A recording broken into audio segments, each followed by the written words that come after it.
Bonjour les amis, bienvenue sur notre chaîne où on propose des récapitulatifs pertinents et divertissants. Alors préparez-vous à grignoter, installez-vous et plongeons ensemble dans le monde passionnant de l'anime. Il y a 5 ans, l'empire d'Arcadia est tombé après un coup d'état, grâce à l'homme connu sous le nom de Héros Noir qui a libéré le peuple de la tyrannie de l'empereur. Et jusqu'à présent, sa véritable identité reste inconnue. Dans le présent, l'ancien prince Lux de l'Empire est montré en train d'essayer d'attraper un chat qui a volé le sac à main d'une fille. Mais il se trouve dans le dortoir des bains des filles.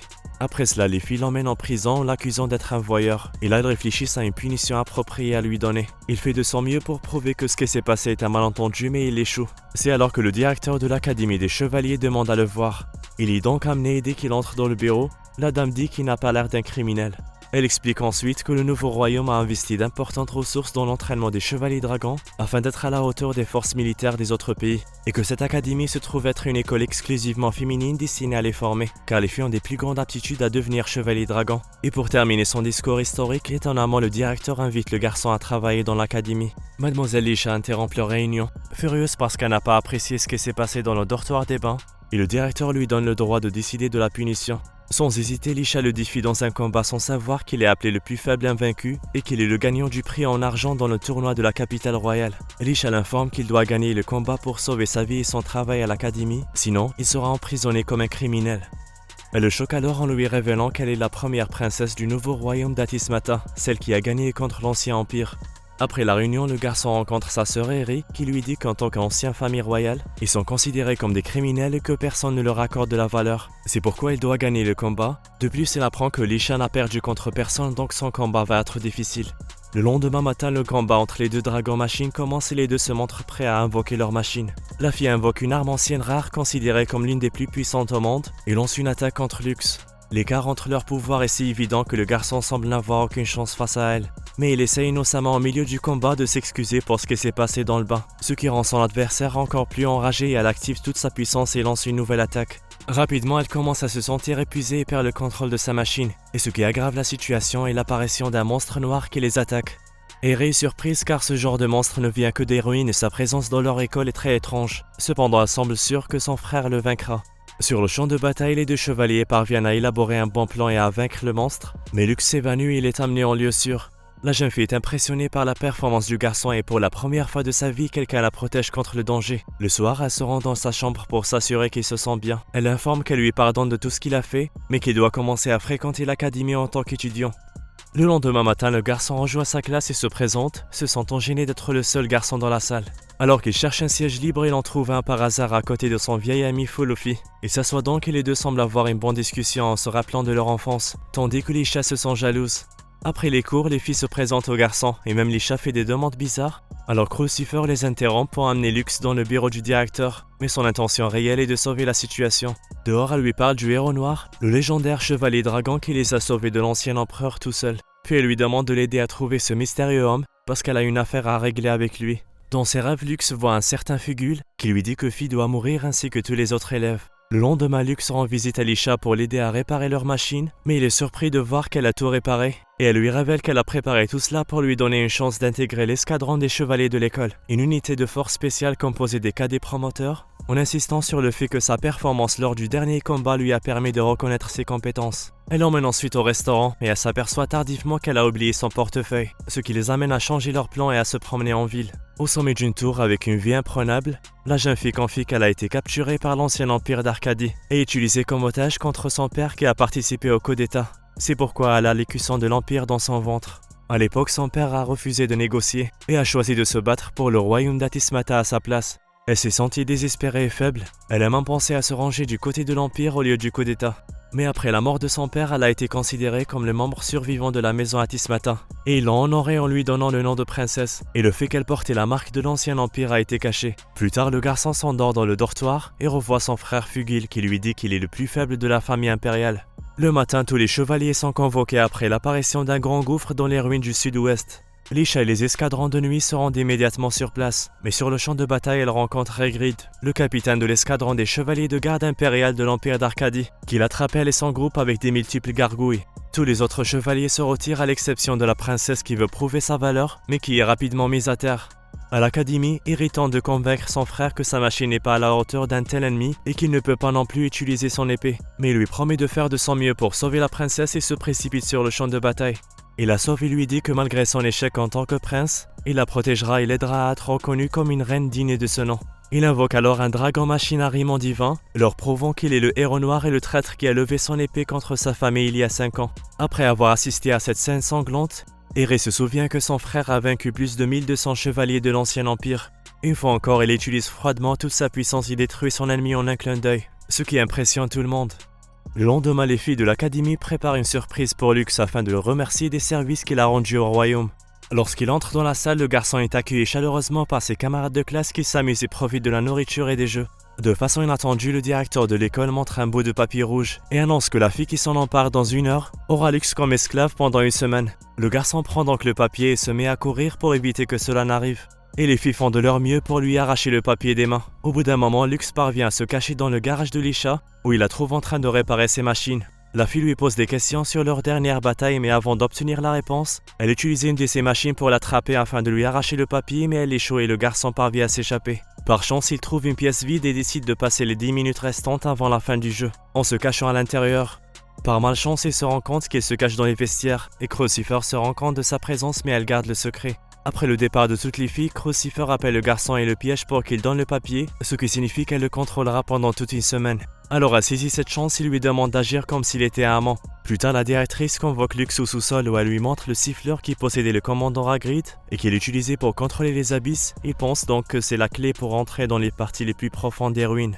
L'Académie enverra quelques chevaliers dans les prochains jours pour enquêter sur les ruines, et Lux sera également envoyé en mission pour confirmer si le sifflet est vraiment une vraie clé. Le soir, Harry demande à son frère d'être prudent car en plus d'être un étudiant étranger, Crucifer qui les accompagnera dans leur voyage semble cacher quelque chose. Le lendemain au déjeuner, Crucifer révèle qu'elle est la fille d'un comté, et qu'elle est venue à l'académie afin de se fiancer avec un noble de haut rang et de l'épouser, et qu'un majordome arrivera bientôt pour déterminer et rapporter ses progrès en matière de fiançailles, de sorte qu'elle le trompera en prétendant être la petite amie de Lux.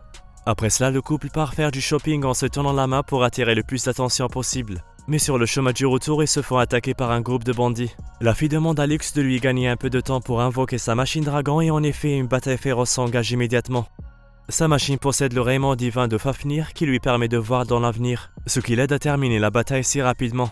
Lisha et Fille apparaissent ensuite et avouent qu'ils ont suivi le couple toute la journée. L'un des agresseurs tente de s'enfuir mais un homme nommé Altérisé l'arrête et il semble être le majordome qui est venu prendre des nouvelles de Crucifer. Ils vont tous ensemble dîner et le majordome apprend que Lux est le petit ami de Crucifer. Ils sont soudain interrompus par le seigneur Baséridé qui arrive et appelle Crucifer sa future femme. Le majordome révèle qu'il était prévu que Crucifer et le seigneur s'engagent martialement le lendemain, mais la jeune fille refuse parce qu'elle a déjà une relation avec un autre homme. Le seigneur Baséridé défie Lux dans un duel de dragon machine et le vainqueur pourra épouser les Rosilus. Mais celle-ci suggère de faire un duel 2 contre 2 où Crucifer s'associe à Lux pour affronter le seigneur et Altérisé. Le seigneur Baséridé prend 2 jours pour trouver un lieu de combat et permettre aux chevaliers de se préparer. Pendant ce temps à l'académie, Crucifer exprime sa gratitude et remercie Lux d'avoir accepté le défi. Au cours de leur conversation, Lisha découvre que l'ancien prince ne fait que prétendre être le petit ami de Crucifer, ce qui la motive à aller améliorer les capacités d'attaque de Lux pour le duel à venir. Plus tard, alors que le garçon marche seul et épuisé, un de ses camarades de classe apparaît et l'emmène dans une autre pièce. Il a alors la surprise de voir Lisha et Fille déguisées en servantes, prêts à le servir et à répondre à ses besoins. Dans la salle d'assemblée de la capitale impériale, les 4 grands nobles sont réunis pour parler de Ragnarok, le plus puissant des abysses au pouvoir surnaturel. L'un des Ragnarok, autrefois soumis et pétrifié, commence à se libérer. Les nobles se plaignent en disant que ce n'est pas le meilleur moment. Alors le père du seigneur Baséridé suggère de commencer à enquêter sur les ruines afin d'obtenir les armes puissantes qui s'y trouvent et de se préparer au pire. À l'académie, la directrice informe ses élèves qu'elle va les envoyer enquêter sur des ruines ordinaires afin qu'ils se préparent. Puis elle confie le corne à Lux en lui demandant de l'essayer et de voir s'il s'agit bien d'une clé. Le lendemain, à la grande surprise, Baséridé entre dans le garage et révèle qu'il a proposé ses services pour les aider dans cette mission. Les élèves se montrent prudents à son égard, en particulier Lisha, mais ils n'ont aucune autorité sur lui. Le groupe se rend à destination et commence rapidement à éliminer les abysses. Cependant, la bataille prend une tournure risquée quand l'un des abysses semble posséder un pouvoir extraordinaire. Crucifer et les autres ne parviennent pas à les vaincre seuls, mais Baséridé, avec l'aide de ses équipements, achève l'ennemi. Mais avant de fêter leur victoire, la ruine se met à briller de façon inattendue, et les chevaliers ne savent plus quoi faire. Les murs commencent à s'effondrer et le couple pénètre dans le centre. Crucifer révèle qu'elle a été trouvée bébé dans une boîte par son père adoptif qui explorait les ruines, et qu'il pensait qu'elle pourrait être utile pour aider à comprendre les ruines. Elle a vécu sans aucun souvenir de son passé et a vécu avec la famille Einfolk, mais elle a été assez intelligente pour réaliser qu'elle avait été adoptée après avoir ressenti le comportement étrange des serviteurs et de ses frères et sœurs avec elle. Le sentiment d'indignité l'a poussé à travailler dur dans ses études, son étiquette et à s'entraîner pour devenir le meilleur chevalier dragon afin d'être accepté par son entourage. Mais même après être devenu un chevalier très compétent et avoir reçu un dragon machine à rayement divin, elle a échoué et n'a jamais obtenu ce qu'elle voulait et ses frères et sœurs l'ont laissée seule. C'est pourquoi elle commence à explorer les ruines dans le but de trouver d'autres personnes comme elle, mais elle ne veut pas aller plus loin de peur que personne ne l'accepte.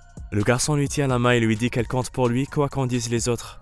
La jeune fille lui demande pourquoi il est si doux, alors il lui révèle qu'il a été banni de la cour impériale avec sa mère et sa sœur Eri et que les gens à l'extérieur ont refusé de les aider. En bref, ils se sont retrouvés à vivre dans la rue, rejetés et abandonnés par la famille impériale et le peuple.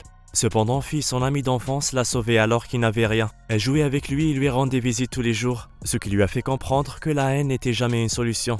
C'est pourquoi il veut toujours créer un royaume où les gens s'aiment les uns les autres. Soudain, Lisha interrompt leur conversation et il retourne à l'académie après cela. Lux raconte à Eri ce qui s'est passé pendant l'expédition, mais il garde l'identité de Crucifer secrète. Le jour du duel contre le seigneur Bazeridé et le majordome altérisé arrive, mais Lux semble absent. Le seigneur est persuadé qu'il pourra vaincre la jeune fille seule. Il commence alors par absorber le pouvoir de son coéquipier en libérant le champ de bataille pour eux deux seulement, puis il fait tomber Crucifer au sol. Il lui révèle que tout ce qui s'est passé pendant l'expédition a été organisé dans le seul but d'observer ses mouvements et ses compétences et de la vaincre à la fin.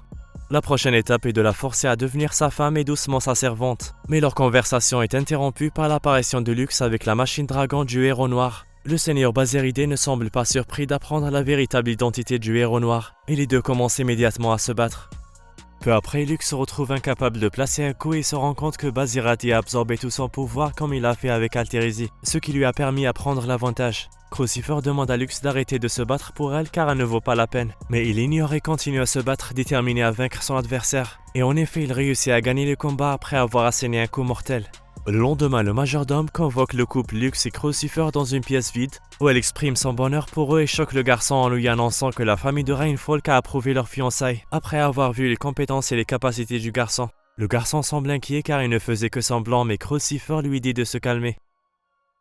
Au dortoir, les étudiants sont réunis et parlent de l'énorme danger auquel le royaume est confronté, à savoir la résurgence du Ragnarok. Ils parlent alors de Célestia, la fille des 4 grandes maisons, et l'élève de 3e année la plus forte de leur académie qui va bientôt revenir à l'école. Lux exprime son désir de lui parler afin d'en savoir plus sur elle et ses plans pour combattre l'ennemi. Cependant, il apprend qu'elle n'aime pas les hommes. Ses camarades de classe le déguisent immédiatement en étudiante et l'envoient à l'extérieur pour chercher cette fille. Le garçon est montré assis seul attendant que la fille se montre, mais il est attaqué par un homme masqué. Heureusement, Célestia apparaît et le sauve. Plus tard, Lux se présente à elle sous le nom de Lunu, et après une longue conversation, ils décident de devenir amis et de se revoir dans le futur. Pendant ce temps, dans le donjon où le seigneur Bazeridé est emprisonné, un homme mystérieux apparaît et achève le seigneur avant d'utiliser une flûte noire pour invoquer des multiples abysses. De retour à l'académie dans le bureau de la directrice, Célestia rencontre Lisha et insiste pour envoyer Lux de l'école parce qu'il est un homme. Lux entre dans la pièce et écoute attentivement les arguments. Lisha n'est pas d'accord et affirme que le garçon a sauvé l'académie à plusieurs reprises, mais Célestia n'est pas convaincue. Le garçon s'interrompt et demande à la fille de lui permettre de participer à la subjugation du Ragnarok que le seigneur Bazeridé devait effectuer. Mais elle reste dans le déni en disant que ce sujet ne le concerne pas et qu'elle peut se battre seule sans son aide. La directrice, incapable de prendre une décision, propose de les envoyer dans un camp d'entraînement où, après avoir vu les capacités du garçon, Célestia décide de l'accepter ou non. Le soir, le garçon apprend de Crucifer que c'est Sania, l'ami de Silis, qui la pousse à l'expulser de l'école. Le lendemain, Lux se déguise à nouveau et rencontre Célestia pour une promenade, et comme prévu, contrairement à ce que les gens disent, le garçon apprend qu'elle n'a rien contre les hommes. Parce qu'une fille en position de force comme elle, capitaine de l'escadron des chevaliers et fille aînée de la maison Ralgris, l'une des 4 grandes maisons, ne peut compter sur aucun homme pour l'aider ou la soutenir. De son côté, la famille impériale reçoit des nouvelles de la disparition du Ragnarok et est surveillée. De retour aux élèves qui sont sortis pour un cours de natation. Célestia n'aime pas ça et rappelle à tous les élèves qui sont venus sur cette île pour améliorer leurs compétences et non pas pour s'amuser. Un flashback nous ramène le jour où Célestia a rencontré Lunu. Il lui a raconté comment elle avait appris l'escrime et les tactiques avec Monsieur White et qu'elle lui devait toutes ses compétences. Ce vieil homme se trouve être le grand-père de Lux. C'est pourquoi elle pense à s'excuser auprès du garçon et aussi à le protéger des batailles à venir contre les monstres, et elle doit gagner le duel dans le camp d'entraînement pour le tenir à l'écart. La pauvre fille ne savait pas que Lunu n'était que Lux déguisé et depuis ce jour, le garçon passe ses nuits à penser au duel. Le jour du combat est arrivé et leur professeur leur dit que le vainqueur verra son vœu exaucé. Le garçon veut rester dans leur école et participer à la subjugation du Ragnarok, tandis que la fille demande au garçon de partir et veut qu'on lui interdise de participer à la subjugation. Les deux sortent leur épée et invoquent leur machine dragon bien décidée à gagner. Pendant ce temps, les autres filles affrontent Sania qui a travaillé comme espionne et a enregistré des informations confidentielles sur l'académie. La jeune fille confesse son désir de tuer tous les étudiants présents sur l'île. Elle invoque donc sa machine dragon et les attaque.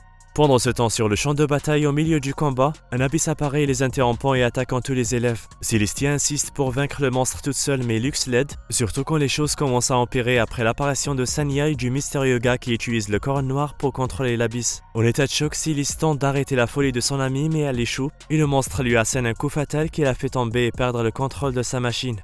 Après l'avoir réveillée, la jeune fille révèle à Lux qu'elle est celle qui a tué son grand-père, lorsqu'elle lui a raconté ce qu'elle avait entendu sur les détails de la dépravation de la gouvernance de l'Empire. Il a donc commencé une enquête qui l'a conduit en prison puis à la mort et toute sa famille, y compris Lux a été chassé du palais et toute sa lignée a été bannie de la cour impériale. Avant la mort du grand-père de Lux, il a dit à Célestia de rester forte et de continuer à se battre pour la justice à sa place, ce qui justifie son entraînement intensif et son caractère fort. Après cette confession, le garçon lui dit aussi qu'il avait l'habitude de se déguiser en fille et de se faire appeler Luno, juste pour marcher avec elle, puis il avoue qu'il est le héros noir. Il invoque sa machine dragon noire et lance une nouvelle attaque contre Ragnarok, qu'il vainc en un clin d'œil, et se précipite alors à l'encontre du mystérieux homme qui montre enfin son visage, et semble ressembler à Fujil, le frère de Lux, et avant de disparaître, il promet à Lux de lui faire voir le même cauchemar qu'il a vu il y a 5 ans.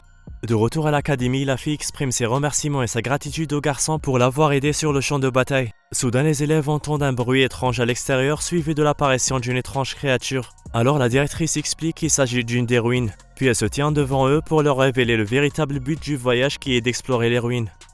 Dans un flashback il y a 9 ans au palais impérial, Lux et ses amis ont cassé une statue, mais ils ont menti et ont rejeté toute la responsabilité sur Fi. Cependant, le garçon s'est senti coupable et a avoué qu'il avait fait pour sauver la fille. Et c'est ainsi qu'il a rencontré Fi et qu'il est devenu ami avec elle. De retour au présent, les élèves se préparent à commencer leur enquête après que le gardien Ragnarok a été vaincu. Tout ce qu'ils ont à faire selon la directrice, c'est de se tenir sous la ruine jusqu'à ce qu'ils soient enveloppés de lumière et transportés à l'intérieur.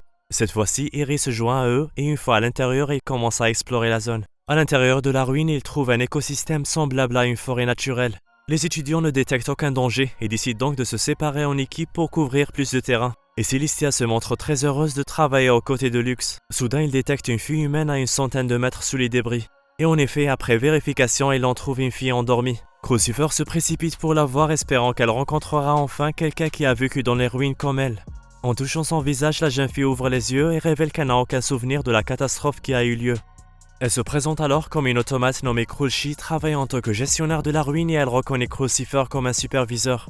Elle leur dit qu'elle peut se reconnecter au système central afin de compléter sa mémoire, mais malheureusement toutes les fonctions de la ruine sont arrêtées. Pour y activer le système central, ils doivent emmener le responsable au niveau le plus bas de la ruine et entrer dans la salle de contrôle pour confirmer son identité. Cependant, Crucifer révèle l'existence d'autres personnes connues sous le nom de créateurs qui ont autorité sur elle. Pendant ce temps au château impérial, les dirigeants parlent de Ragrid qui s'est échappé de prison et qui prévoit de les attaquer avec l'armée rebelle. Il prévoit donc de faire travailler Lux et les autres étudiants pour eux et de les confronter à ce danger, après avoir appris qu'ils ont réussi à vaincre Ragnarok. À l'intérieur de la ruine, la directrice et son équipe arrivent dans la zone de production où les abysses sont créés.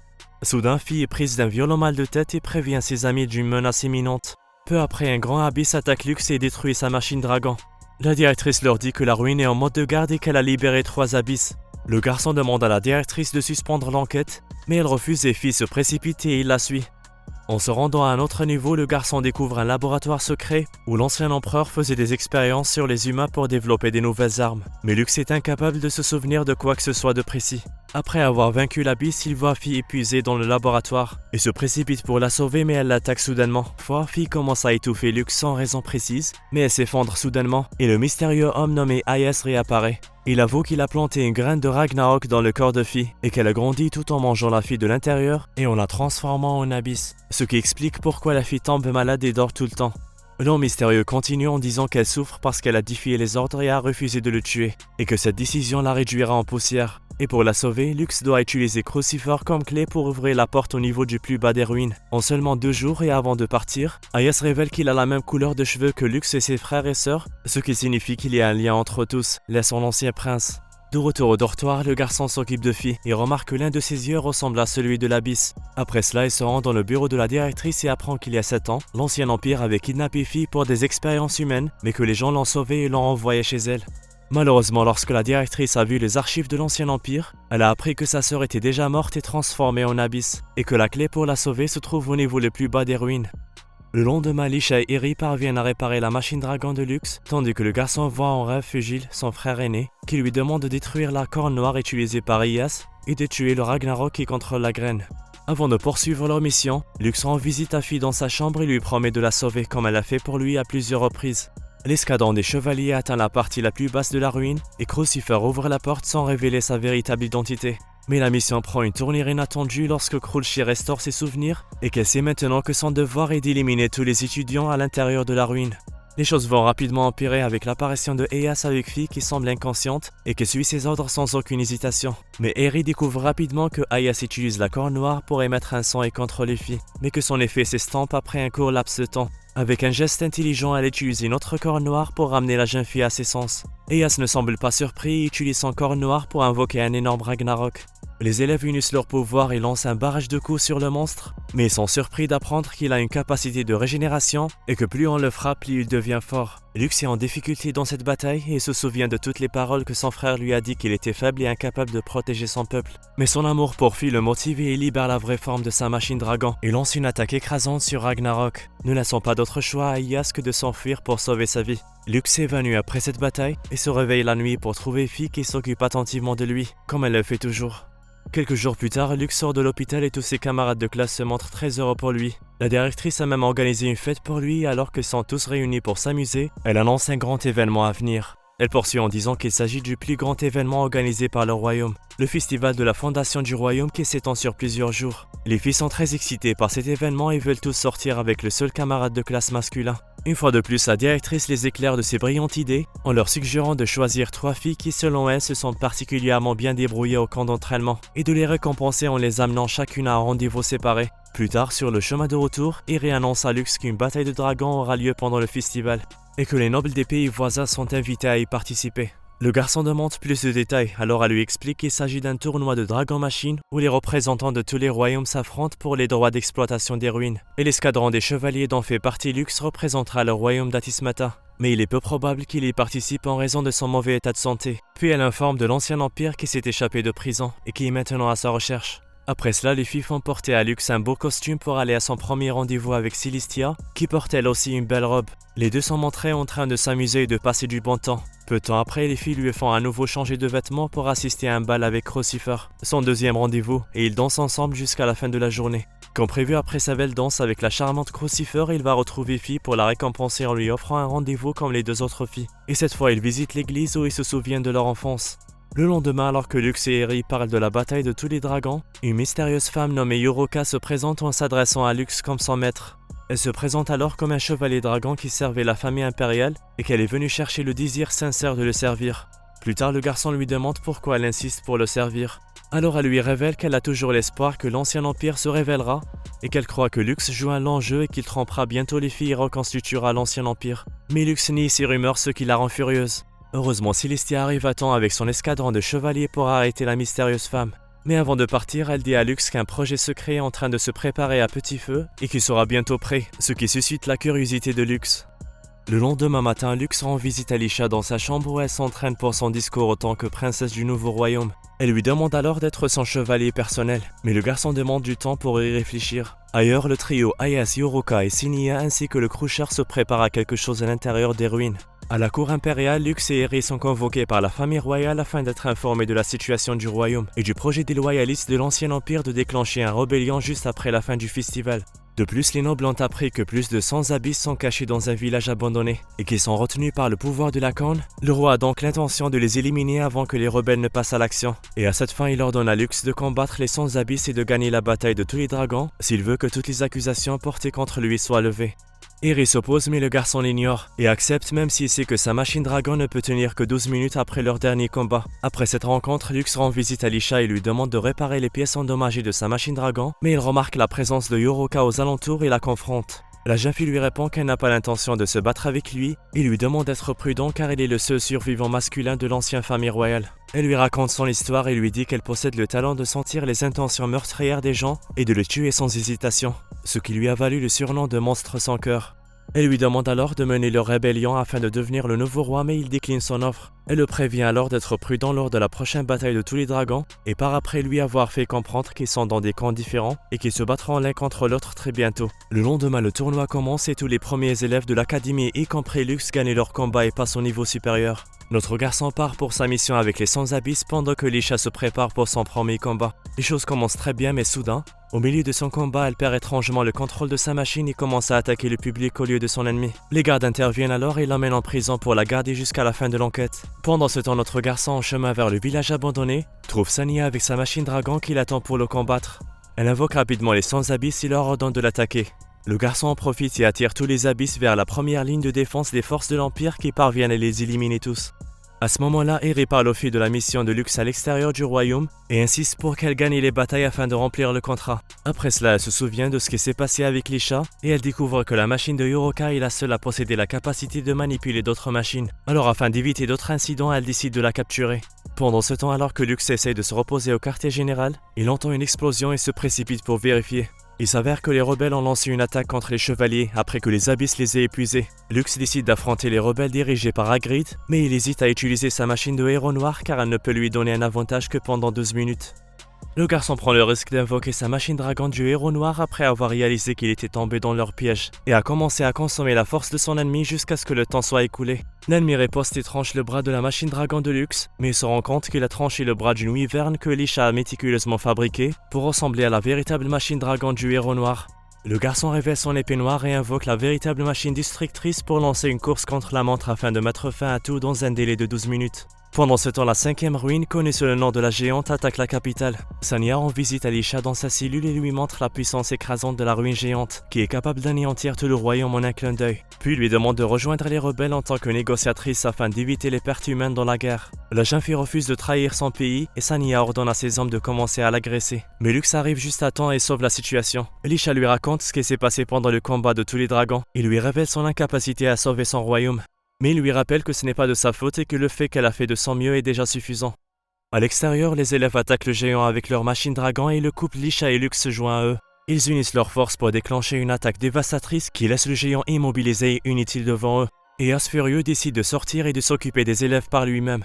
Il invoque sa machine dragon pendant que Celestia affronte Sania, son ancienne meilleure amie. Lisha s'engage dans une bataille féroce avec Eas, tandis que Lux cherche l'entrée de la ruine géante afin de l'arrêter. Mais Yoroka se met sur son chemin avec l'intention de l'arrêter. Au cours de la bataille, il découvre sa vulnérabilité qui est son frère décédé. Elle révèle qu'il n'a pas été tué par l'Ancien Empire mais par son propre peuple lorsqu'elle était absente lors de son entraînement avec l'armée de l'Ancien Empire. Alors pour se venger, elle a décidé de continuer à travailler pour l'Ancien Royaume et de détruire le monde au lieu de se ranger du côté de son peuple. Les deux s'engagent dans une bataille féroce avec des frappes incessantes. Lux lui dit que ce n'est pas la bonne chose à faire et au milieu du combat, elle voit l'innocence de son frère dans les yeux de Lux. Ce qui lui fait perdre le combat après avoir réalisé que l'Ancien Empire ne faisait que répandre le chaos et que la seule façon de le sauver était de le détruire comme Lux l'a fait. La jeune fille reprend conscience et décide de se ranger aux côtés de Lux. Alors les deux se séparent. La fille entre dans la ruine et ordonne à Crouch de détruire le géant, pendant que le garçon aide Lisha à vaincre Eas qui est en colère après avoir découvert la trahison de Yoroka et promet de détruire la capitale lui-même.